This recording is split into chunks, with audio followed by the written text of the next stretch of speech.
ตั้มสมนะพี่น้องเนาะนี่แล้วก็ใส่หมักฮุ้งแล้วก็ใส่ข้าวป่นเนาะพี่น้องเนาะตัวนี้ก็จะเป็นพี่น้องเซฟเอ้ยเดิมเนาะมาเบิ่งมาหลุนเนาะว่ามันสิแซ่บซำใดเนาะโตหอมอุ้ยจุยเนาะพอเลยครับนอนเคยได้เงินหมื่นตื่นเคยได้เงินแสนไปที่ใดเคยไปหอดจอดถึงมีคนหักคนหอบ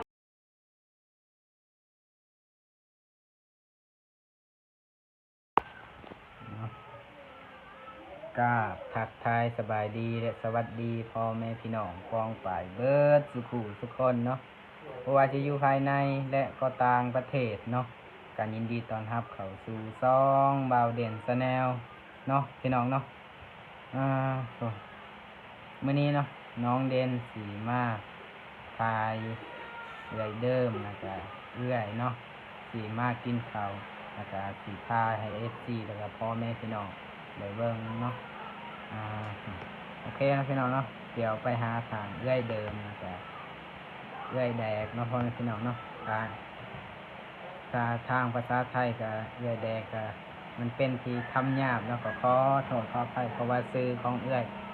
เอาก็บ่สามารถตั้งซื้อใหม่ได้เนาะพ่อแม่พี่น้องเนาะเพราะว่าพ่อแม่เพิ่นตั้งซื้อจังซั่นเนาะพ่อแม่พี่น้องเนาะ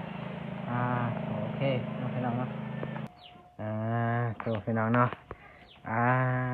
โทษสบายดีแน่เนาะเอื้อยเดิมสบายดีน้องเด่น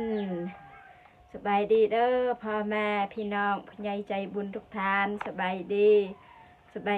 FC พังลาวพังไทยต่างประเทศหรืออยู่ในบ้านก็สบายดีเบิดสมุทุกคนเด้อสบายดี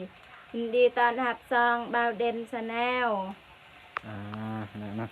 เมนูของเฮาในมื้อนี้ก็คือนี่เนาะคั่วซีนเนาะพี่น้องเนาะซีนหมู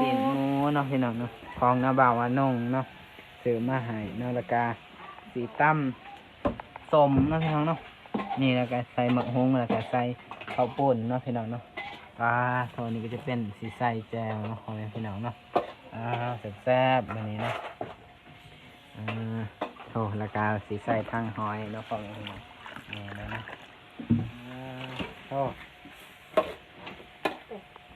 เมนูมื้อนี้อาหารเที่ยงเนาะพ่อแม่พี่น้องเนาะพี่น้องเซฟเอ้ยเดิมเนาะมาเบิ่งมาหลุนเนาะว่ามันสิแซ่บซำใดเนาะ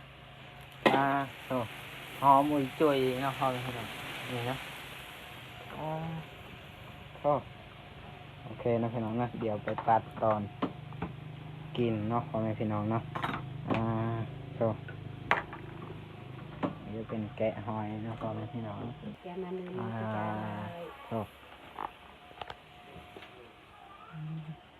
เครื่องมือเนาะก็จะมีทั้งกระเทียมเนาะพ่อแม่พี่น้องเนาะกะลาน้ำตาลนี่เนาะผักก็สิประมาณนี้เนาะพ่อชีวิตบ่ได้รู้หลายหยังเนาะชีวิตบ้านๆทางนี้ก็คนเลยเนาะเซฟไว้เดิมเนาะรับรองแซ่บแน่นอนเพิ่นว่ารับรองแซ่บแน่นอนเนาะเดี๋ยวเฮาไปถามรุ่นน้ำกันเนาะว่ามันสิแซ่บหรือบ่แซ่บเนาะพ่อแม่พี่น้องเนาะเติมน้ำใส่หอมไปจุยเนาะพ่อแม่พี่น้อง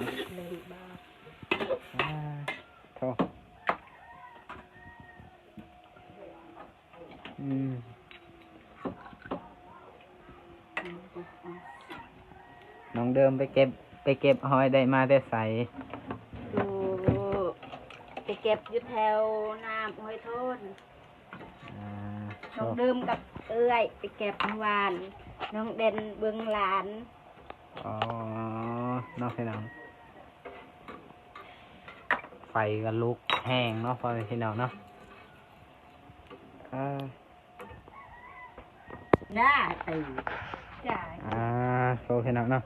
เมนูของเราในเมนูเนาะเป็นโหยเป็นตำเนาะแล้วก็ ใส่หอยจะเป็นซีนหมูเนาะพ่อแม่พี่น้องเนาะ เรา สบายดีนะ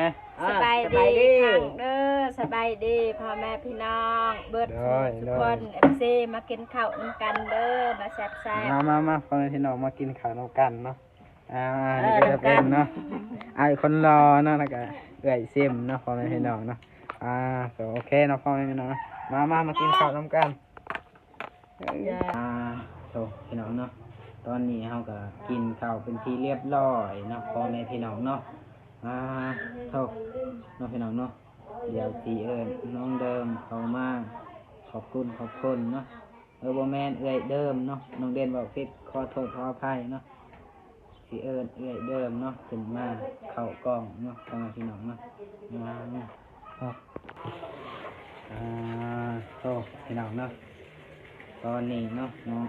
เดิมเพิ่นก็เข้ากล้องเนาะพ่อแม่พี่น้องเนาะโตแล้วคลิปนี้เนาะกาฝากขอบมกขอบใจเนาะทางพ่อใหญ่ใจบุญกาFC เบิร์ดทุกคนเนาะที่เข้ามาติดตามหักส้มคลิปน้องเด่นแต่ต้นจนจบเนาะพ่อแม่พี่น้องเนาะฝากขอบคุณหลายๆเด้อเนาะก็ขออวยพรให้ความเจ็บอย่าได้ความไข่จะมีปรารถนาสิ่งใดก็ขอให้ได้สิ่งนั้นให้สมดังปรารถนาตัวเจ็บเวียกการงานนั่นใดก็คอยประสบผลสำเร็จเด้อทางพ่อแล้วก็แม่FC เบิร์ด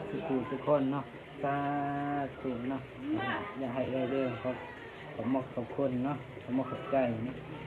ขอบคุณเด้อทางคุณยายใจบุญทุกท่านทาง FC ที่เข้ามาติดตามรับชมซองบ่าวเด่นชาแนลขอบใจหลายๆขอบคุณขอให้พวกแม่พวกพ่อ FC ทุกคนอยู่ดีไม่แห้งสุขภาพแข็งแรงให้อายุคงมันคนยืนนอนใครได้เงินหมื่นตื่นใครได้เงินแสนไปที่ใดใครไปฮอดจอดถึงมีคนหักคนห้อมปรารถนาสิ่งใดใครได้สิ่งนั้นเด้อแม่เด้อพ่อเด้อ FC ทุกคนแต่ก็อย่าลืมกดไลค์กดแชร์กดติดตามบึงคลิปไปจบเด้อเพื่อเป็นกำลังใจให้น้องเด่นกับน้องดื่มนะเด้อสาธุ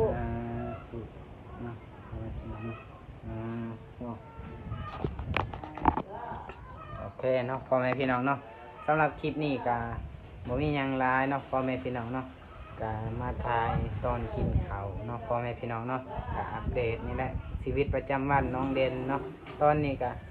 ฝนตกเนาะพ่อแม่พี่น้องก็บ่ได้ไปเวียกเนาะพ่อแม่พี่น้องเพราะว่าฝนตกเนาะไถนากันแล้วเนาะพ่อแม่พี่น้องเนาะก็เลยพักผ่อนเนาะเพราะว่าเดิมบ่สบายเนาะก็เลยมาเบิ่งเนาะ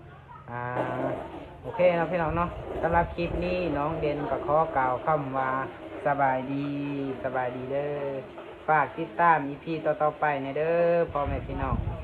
แล้วก็อย่าลืมกดไลค์กดแชร์แล้วก็กดติดตามเพื่อเป็นกำลังใจให้น้องเด่นเฮ็ดคลิปต่อไปเด้อพ่อแม่พี่น้องเนาะโอเคสำหรับคลิปนี้ก็คลิปประมาณนี้เนาะโอเคบ๊ายบาย